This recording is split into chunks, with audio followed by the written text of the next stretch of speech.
State of Hormuz যদি আর কিছুদিন বাকি থাকেন, আর কিছুদিন মানে এই ব্লকেট থাকে না, ভারতের কিন্তু কৃষির অবস্থা বেশ খারাপ হতে চলেছে। কারণ আমি একটা ছোট্ট কালকে একটা ভিডিও দেখছিলাম, ওই স্কুল থিঙ্কিংয়ের ভিডিও।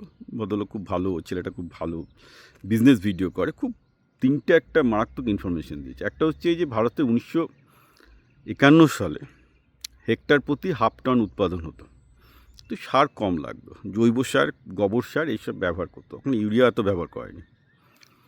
তারপর আজকের দিনে হেক্টর প্রতি 250 গুণ লোকে সার ইউজ করছে, 1-2 গুণ, 250 গুণ লোকে সার ইউজ করছে, আর প্রোডাকশান বেড়েছে হচ্ছে 5 গুণ। তাতে সারের ভূমিকা আছে, উচ্চ ফলনশীল ধান, এগুলো বীজগুলোর ধারণা আছে, এগুলো হাই ইল্ডিং ক্রপস, রাইট? এর ফলে কী হয়েছে, ভারতের কোথাও আর মাটি নেই, মাটির সমস্ত উর্বরা শক্তি শেষ। সার না দিলে ভারতে একটা কৃষির কিছু বেরোবে না। তো সাস্টেনেবল কৃষি বলতে ভারতে কিন্তু কিছু নেই। ভারতের তাহলে ইউরিয়া আসে কোত্থেকে? ইউরিয়া তৈরি অ্যামোনিয়া থেকে। অ্যামোনিয়া গ্যাস আসছে হচ্ছে কাতার, কুয়েত থেকে, সেটা তো বন্ধ হয়ে গেছে এখন পুরোপুরি, যতক্ষণ পর্যন্ত স্টেট অফ হরমুজ না করলে খুব করুণ অবস্থা। আচ্ছা, আর ইউরিয়া চায়নার একটা প্রসেস আছে যেটা কোল থেকে হয়। ভারতে অ্যাকচুয়ালি অল্টারনেটিভলি কয়লা থেকেও ইউরিয়া তৈরি করতে পারতো, যেটা অ্যাকচুয়ালি চায়নাতে করেছে, কিন্তু ভারতেও কোল আছে। ভারত কেন কোল থেকে ইউরিয়া করতে পারেনি? করার চেষ্টা করেছে, সিএসএ করেছে, এখনও সেভাবে ভারতে সফল হয়নি। চায়নার কাছে কিন্তু ইউরিয়া আছে, কিন্তু চায়না আবার যেটা শুনলাম যে চায়নাকে, এই যে আপনারা জয়শঙ্করের প্রচুর প্রশংসা করেন, আমি প্রশংসাও করি না, নিন্দাও করি না, কিন্তু এই খবরটা একটু চেক করে দেখবেন যে ভারত চায়নার কাছে অ্যাপ্রোচ করেছিল এক্সট্রা ইউরিয়ার জন্য, যেহেতু কোল থেকে চায়নায় প্রচুর ইউরিয়া তৈরি হয়, কিন্তু চায়না ভদ্রভাবে ডিনাই করেছে। চায়নার বক্তব্য হলো যে তারা তাদের বন্ধু দেশ যেমন পাকিস্তান, রাশিয়া, আরও কতগুলো দেশের তারা প্রথম মানে প্রায়োরিটি দেবে, যদি পায় তো তারপরে ভারতকে দেবে, একদম পুরোপুরি ডিনাইও করেনি। বাট যা হয় আর কি, মানে একটা ক্রাইসিসের সময় গেছেন, অবভিয়াসলি বন্ধু দেশ প্রায়োরিটি পাবি।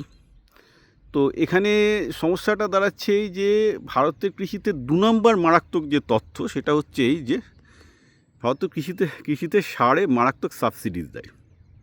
কত সাবসিডিজ দেয়?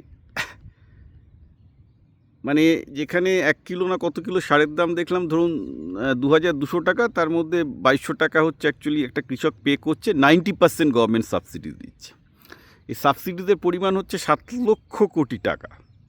ভারতবর্ষের যত হেলথ বাজেট আছে সরকারের, যত এডুকেশন বাজেট আছে, যত আইটি, আইএম, যত সব এডুকেশন, সেইগুলো মেলান, হেলথ বাজেট এইমস থেকে শুরু করে যত কেন্দ্রীয় সরকারের সব মেল, সব বাজেটের থেকেও বেশি হচ্ছে ভর্তুকি বাজেট। অর্থাৎ একটা কৃষক যে সার কিনছে তার 90% কিন্তু সরকার ভর্তুকি দেয়।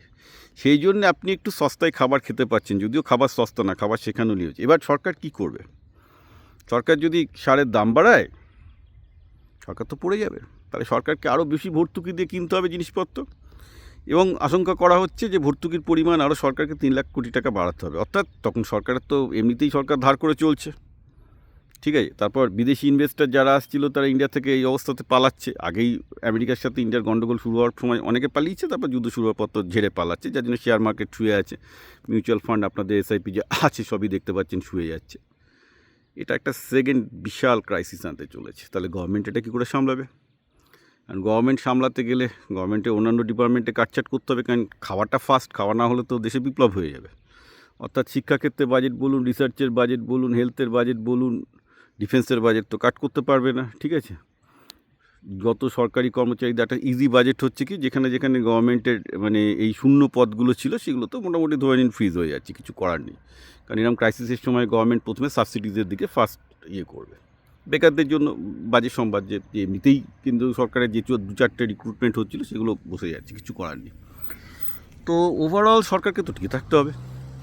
এখন সিচুয়েশানটা খুব একটা ভালো দেখাচ্ছে না। সিচুয়েশান যেটা দেখাচ্ছে সেটা হচ্ছে যে যুদ্ধ বেশি দিন চলতে থাকলে কিন্তু সরকারকে আরও বেশি ভর্তুকির পরিমাণ সারের উপর দাঁড়াতে, ভর্তুকি দিয়েও সার পাবে কিনা সেটা সন্দেহ আছে। হ্যাঁ, একমাত্র অল্টারনেটিভ আছে আমেরিকাতে প্রচুর এক্সেস ইউরিয়া, যেহেতু আমেরিকার মার্কেটটা, এগ্রিকালচার মার্কেটটা বিশাল। আর একটা আছে, সেটা দেশ আছে যেটা তৈরি করে, সেটা হচ্ছে আর্জেন্টিনা। তো বেসিক্যালি দেখা যাক, এখন আমি যতদূর জানি ভারত সরকার চেষ্টা চালাচ্ছে বিভিন্ন দেশ থেকে সার আনতে, কিন্তু গল্ফের মতো অত চিপ হবে না, অর্থাৎ পাবে, মানে সরকার যেখানে এখন 2000 টাকা কিলোতে আর কি পুরো সারে সাবসিডিজ দেয়, সেটা বাড়িয়ে হয়তো 2500 হবে। অর্থাৎ সরকারের পকেট থেকে একটা বড় টাকা গিয়ে চাষিদের বাঁচাবে, হচ্ছে ব্যাপার, হুইচ ইজ গুড।